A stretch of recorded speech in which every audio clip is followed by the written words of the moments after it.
yang saya ungkapkan adalah fakta. Pak Ganjar juga menanggapi dengan fakta, ya sudah. Jadi apa? Everything okay.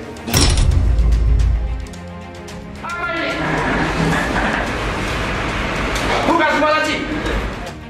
Jadi praktek baik terus kita kembangkan. Terima kasih Pak Gubernur Jawa Tengah. Sukses selalu. Adanya juga pungli oleh aparat, saya kira nanti akan saya perintahkan langsung ke Pak Kapolri, Pak Kapolri, agar itu ditindaklanjuti. Nggak bisa seperti itu. Itu yang pertama meresahkan, menyebabkan ketidaknyamanan. Yang kedua menyebabkan biaya yang tinggi dalam transportasi kita. Tidak pernah kita rasakan nikmatnya kemenangan tanpa kerasnya perjuangan. Ada yang mengatakan Ganjar Pranowo bukan siapa-siapa. Loh, memang Ganjar itu orang biasa. Bapaknya hanya polisi berpangkat rendahan dan ibunya penjual bensin eceran. Rumahnya hanya kontrakan dan dengan 5 saudaranya ia telah miskin sejak dalam kandungan.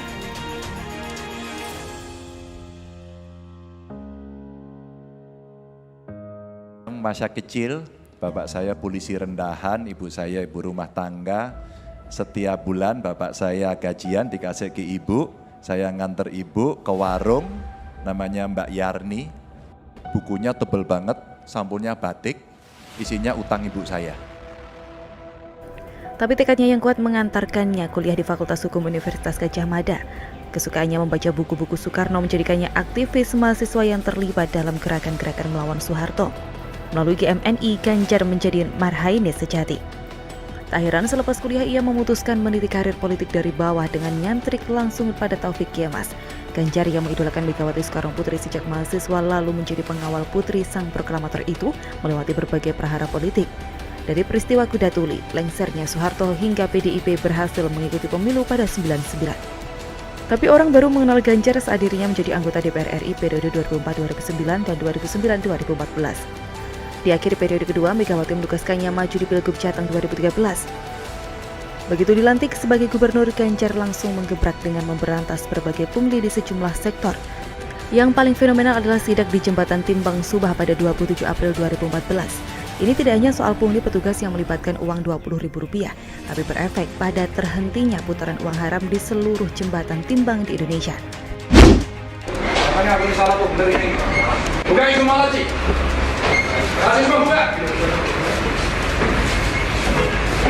Apa di sini? Apa ini? Bukan semua laci.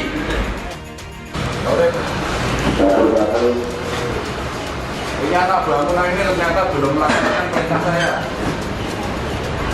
Ini sekarang saya di Subah. Apa kafe Sumatera masih terima uang, Pak? Berkat sidak Ganjar, Kementerian Perhubungan mengevaluasi sistem operasional jembatan timbang menjadi modern dan bersistem digital serta terkoneksi online. Seluruh sopir truk dari Jawa, Bali hingga Sumatera berterima kasih pada Ganjar karena membebaskan mereka dari pungli yang menggerogoti penghasilan mereka. Adanya juga pungli oleh aparat, saya kira nanti akan saya perintahkan langsung ke Pak Kapolri, Pak Kapolri, agar itu ditindaklanjuti. Nggak bisa seperti itu. Itu yang pertama meresahkan, menyebabkan ketidaknyamanan. Yang kedua menyebabkan biaya yang tinggi dalam transportasi kita. Gebrakan berikutnya adalah memutus jual beli jabatan di Pemprov Jateng.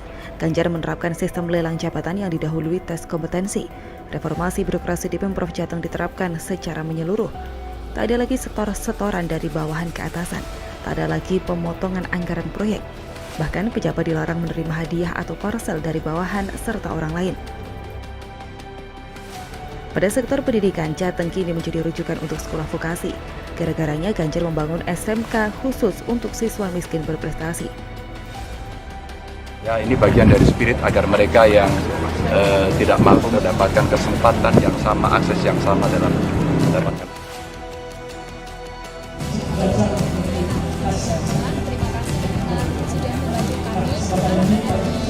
Provinsi Jawa Tengah khususnya untuk Jateng juga provinsi pertama yang menerapkan kurikulum pendidikan anti korupsi di sekolah-sekolah. Dengan populasi anak muda di Jateng mencapai 70% lebih, provinsi ini akan menjadi penyumbang terbesar untuk generasi Indonesia yang tidak permisif pada perilaku koruptif. Kalau konteks OTT, tangkap tangan, semuanya itu sudahlah, itu akan menjadi berita bunga-bunga yang ada di media dan seolah-olah memang kita buruk dan kita busuk.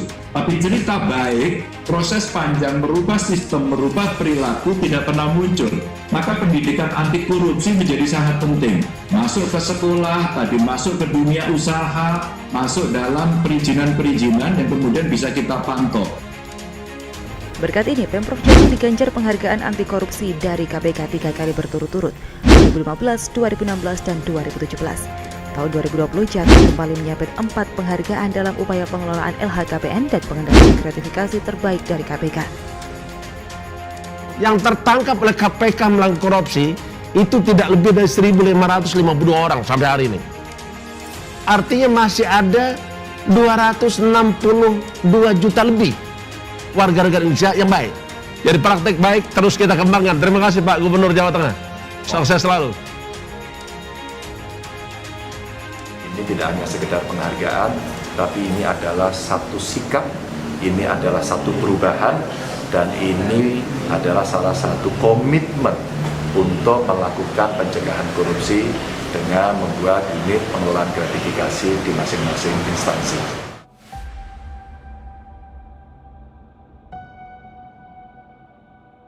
Beragam inovasi dan terobosan Ganjar juga mengantarkan Jateng meraih juara perencanaan pembangunan terbaik dari Bappenas. Tidak sekali, tapi 2 kali berturut-turut dari 2019 hingga 2020. Ganjar juga dikenal gubernur yang jarang ditemui di kantor. Aktivitasnya setiap hari keliling dari kabupaten ke kabupaten, dari mengunjungi nelayan di pesisir hingga petani di desa pelosok atau pucuk gunung di seluruh Jateng. Seringkali ia menginap di suatu desa hanya untuk bisa cangkruan dengan warga hingga tengah malam. Ia punya program ngopi bareng, yakni ngobrol di angkringan atau emperan rumah warga. Pesertanya beragam, dari warga desa hingga LSM, dari pelajar komunitas perempuan hingga difabel. Dari situlah beragam masalah dibahas dan dicarikan solusinya. Saya lagi ketemu dengan teman-teman di Purworejo. Ini warung angkringan. Tapi ternyata menarik, waktunya sih hanya beberapa menit, tapi ada usulan sepak bola Purworejo yang ingin maju. Ternyata ada bencana, ada kelompok yang tadi itu ya masyarakat yang kemarin dituduhi gundule gitu kan, karena kampanye. Ada bencana, ada rumah di daerah Yahudi yang tidak sesuai. Ternyata dimanapun kita bisa menyerap aspirasi dan mendengarkan mereka, sekaligus mengedukasi agar masyarakat tahu bagaimana cara menyelesaikan persoalan. Ya, masyarakat Purworejo, terima kasih. I love you. Saya orangnya merakyat ya, orangnya merakyat. Dia mau mendengar keluhan dari rakyat, menjawabnya dengan istilahnya sesuai kemampuan penerimaan dari rakyat sendiri. Kemampuan dia untuk menerima, dia tidak mau dengan bahasa-bahasa yang sulit, tapi dengan bahasa-bahasa yang sederhana bisa masuk dimengerti sama yang lain.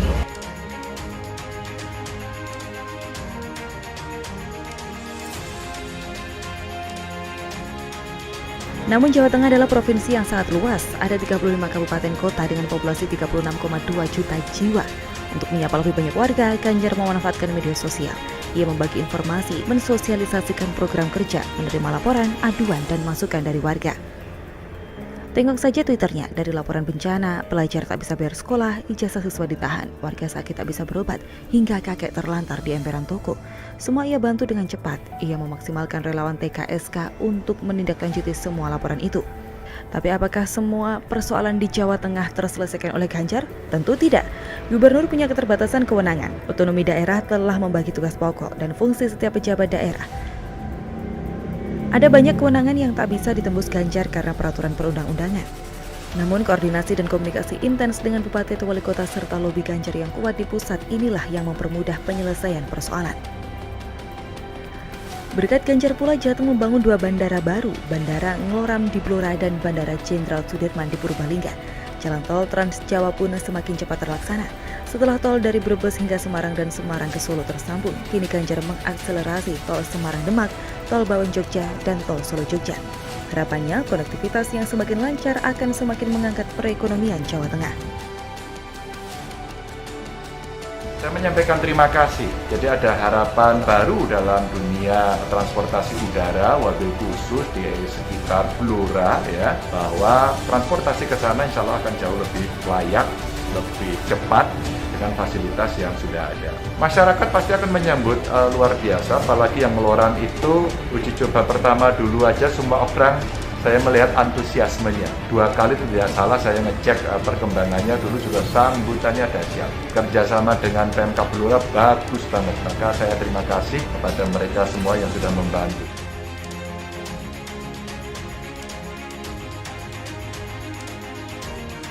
Di luar kerja-kerja kegubernuran, Ganjar adalah pribadi bersahaja dan religius yang akrab dengan para pemuka agama. Ganjar rutin menggelar catatan bersolawat, rajin mengunjungi para kiai dan habaib, membina hubungan baik dan saling menghormati dengan para romo, pendeta, pemuka agama Buddha, Hindu, Konghucu, hingga penganut aliran kepercayaan. Ganjar percaya kehidupan beragama dan sosial kemasyarakatan yang baik adalah pilar kedamaian bangsa. Itulah mengapa ia sangat keras menolak intoleransi dan radikalisme.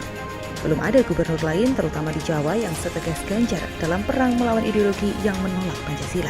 Namun perang ini bukan dilakukan membabi buta. Upaya melalui jalur pendidikan dan gerakan secara persuasif dikedepankan. Tentu kalian pernah menonton di medsos Ganjar ketika mengunjungi para ex-narapidana terorisme, bukan? Sejuk sekali melihat seorang gubernur bisa ngobrol dan bercanda dengan mereka yang dulu membuat bom dan meneror negara. Semua itu terjadi karena Ganjar tak pernah menganggap dirinya sebagai pejabat atau atasan. Lah kok sampean iso ceritain terus dodol soto iso masak soto apa ngarang? Dulu katanya ahli meracik dulu ya, kita racik soto sekarang Pak. Tahu nggak? Dulu ngeracik apa? Dulu ngeracik bom ini. Sekarang ngeracik soto. Pada bio akun Twitternya, ia cuma menuliskan, "Tuanku ya rakyat, gubernur cuma mandat," karena hakikatnya setiap pemimpin adalah pelayan masyarakat. Mobil khusus bagi Ganjar, gubernur sebagai wakil pemerintah pusat di daerah ibaratnya adalah jembatan. Dia jembatan antara pusat dan daerah, jembatan antara rakyat dan birokrat, jembatan antar kalangan dan kelompok baik agama, sosial hingga organisasi kemasyarakatan.